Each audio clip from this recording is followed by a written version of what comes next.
Last week, Tiff Macklem, Governor of the Bank of Canada, announced that the policy interest rate was raised by 50 basis points. Now, if you're watching this channel, I'm sure you already know this as it's been all over the news for the past 7 days.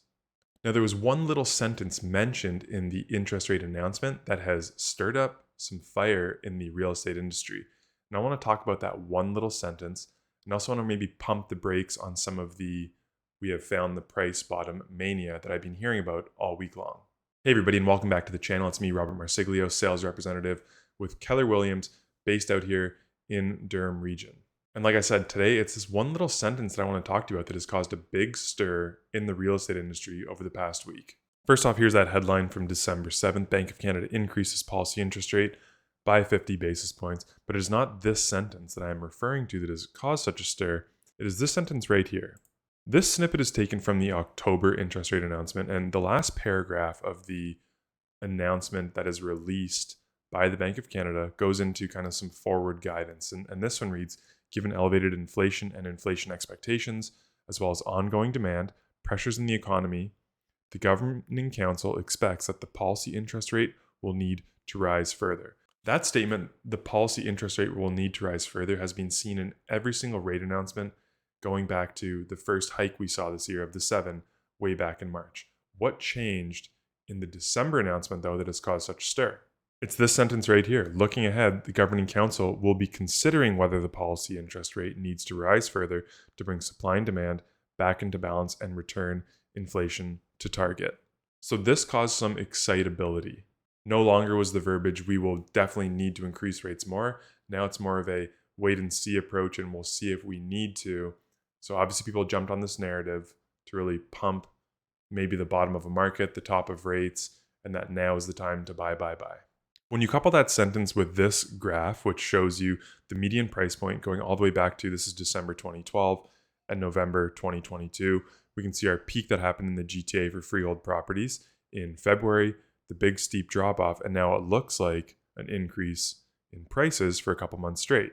And not only are you seeing prices increase, you're also seeing 5-year government bond yields drop off. And what people are making of this chart is that 5-year fixed rate mortgages will continue to decrease. As we've discussed before, 5-year bond yields, 5-year government bond yields, and the 5-year fixed rate are pretty tightly correlated in Canada, and the 5-year bond yield is an indicator of what is going to happen with fixed rates going forward.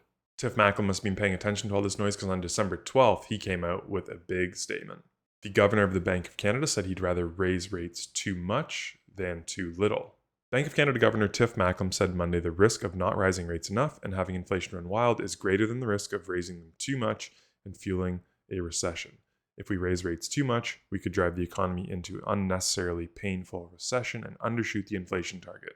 If we don't raise them enough, inflation will remain elevated and households and businesses will come to expect persistently high inflation. With inflation running well above target, this is the greater risk.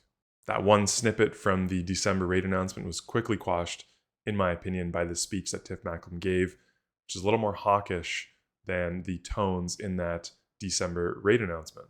And here are 3 more reasons why I feel like we haven't reached the bottom for house prices across the GTA.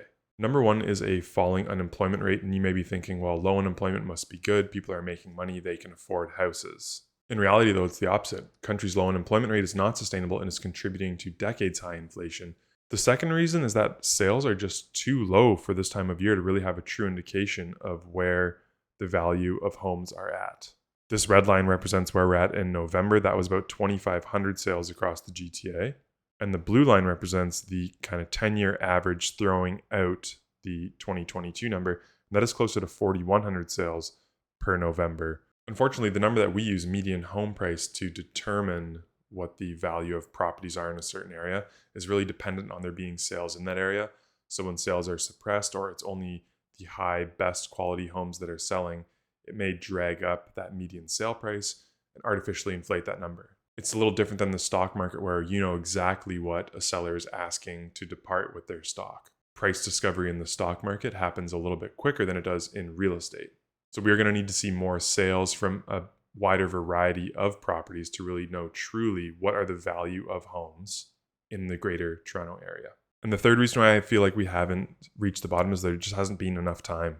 This is the last major market correction, and the red line represents 1989, the former peak, going all the way to 1996 when prices truly bottomed out before they started to rebound. And then you can see it took until 2004, 2005 until prices got back to those 1989 levels. So if history is teaching us anything, it's that we could be in for a bit more of a grind downwards in prices, especially if rates stay at these elevated levels for a longer duration. All this is just to say, be very wary when you are watching videos on YouTube or reading opinions. Like, who is giving you these opinions? What is in their best interest to tell you? Again, my opinion is always, if you need to make a move, whether that's buy or rent, that's the time for you to make a move. I hope you've gotten some value out of this video, and I appreciate you so much for sticking around.